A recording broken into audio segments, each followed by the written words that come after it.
Hello students, welcome back. Let us solve some example on derivative. ठीक है, derivative को use करते हुए यानी फर्स्ट प्रिंसिपल से डेरिवेटिव निकालने के मेथड को यूज करते हुए will find the derivative of the given functions by first principle.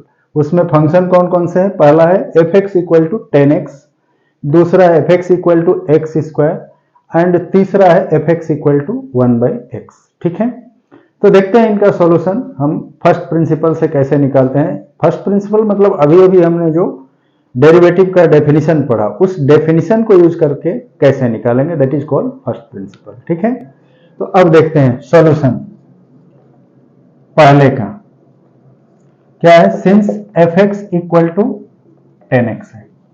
ठीक है, ये गिवन फंक्शन है, सो इसका डेरिवेटिव क्या होगा? By definition F dash x will be equal to fx plus h minus fx by h where limit h approaches to 0 है। ठीक है, अब देखो यहां गिवन क्या है? फंक्शन की definition fx equal to 10x है, तो fx प्लस h क्या होगा? 10 into x plus H and here fx 10x ही रहेगा, तो यहां हो जाएगा 10 into x plus h minus 10x by h।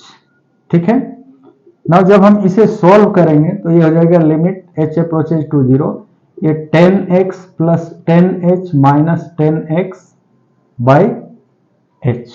ठीक है, बाई ये h हुआ। अब ये देखो 10x और 10x कैंसिल हो जाएंगे, तो क्या बच जाएगा?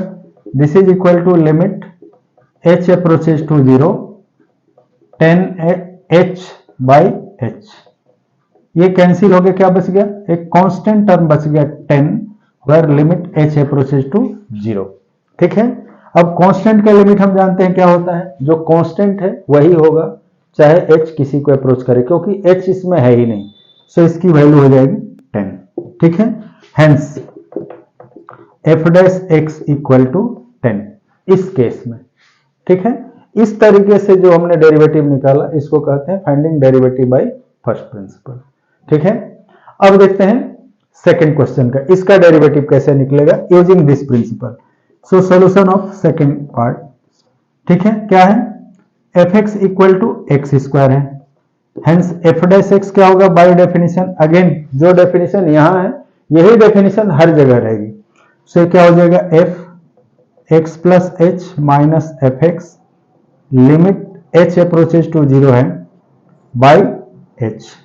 सो अब हम जो वैल्यू पुट करेंगे ये क्या हो जाएगा? Limit h approaches to 0 f x plus h की वैल्यू क्या होगी? Since f x equal to x square है तो एफ एक्स प्लस एच क्या होगा? X plus h whole square, तो यहां हो जाएगा x plus h whole square minus x square by h. Now जब हम इसका होल स्क्वायर करेंगे तो इसकी वैल्यू क्या हो जाएगी? X square plus 2xh plus h square minus x square by h. अब ये एक्स स्क्वायर से एक्स स्क्वायर कट जाएगा, तो क्या बचेगा further? Limit h approaches to 0 2xh plus h square by h. ठीक है, अब देखो ऊपर वाले पार्ट में h कॉमन है, तो हमने पढ़ा है कि जब भी हमें लिमिट लेना होगा तो जो कॉमन फैक्टर होगा उसे हम कॉमन करके फिर कैंसिल आउट करेंगे। तो ऊपर और नीचे क्या कॉमन है? लिमिट h अप्रोचेज टू 0, जब हम h कॉमन लेंगे तो ये 2x plus H by H हो गया, ये h और h कैंसिल हो जाएगा। सो अब क्या बच गया? Limit h approaches to 0 2x plus h. ठीक है, अब यहां पर हम h की वैल्यू पुट करेंगे जो कि 0 है, सो ये कितना हो जाएगा? This is 2x plus 0 equal to 2x। ठीक है, हेंस इस केस में derivative of f x equal to x square क्या हुआ? 2x। ठीक है, समझ में आया? अब देखो थर्ड को हम एज ए थ्योरम भी यूज करेंगे, क्योंकि ये अभी तो हम डायरेक्ट कर रहे हैं, बाद में डायरेक्टली इसको एज ए थ्योरम यूज किया जाएगा, सो इसे ध्यान से देखना। ठीक है, क्या है solution of third part? That is f x equal to 1/x है, सो एफ डैश एक्स क्या हो जाएगा? This is f x plus h minus f x limit h approaches to 0 है बाई h। अब देखो एफ एक्स प्लस एच क्या हो जाएगा 1 बाई एक्स प्लस एच। सो यहां लिमिट h अप्रोचेज टू 0 ये 1 by x plus h minus 1 by x by H है।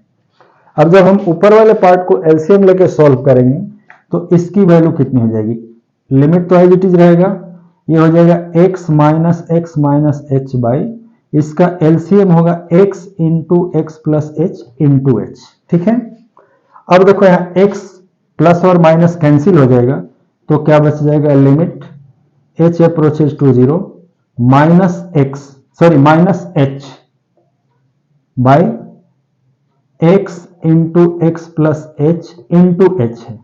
अब इस h से ये h कैंसिल हो जाएगा, तब क्या बच जाएगा, that is limit h approaches to 0 minus 1 by x into x plus h. ठीक है, अब हम h की जगह 0 पुट करेंगे तो इसकी वैल्यू क्या हो जाएगी, ऊपर में तो -1 है, नीचे x इंटू एक्स प्लस 0 यानी -1 बाई एक्स इंटू एक्स यानी -1 बाई एक्स स्क्वायर। ठीक है, ये हुआ derivative of f x equal to 1 by x, hence f dash x क्या हो जाएगा -1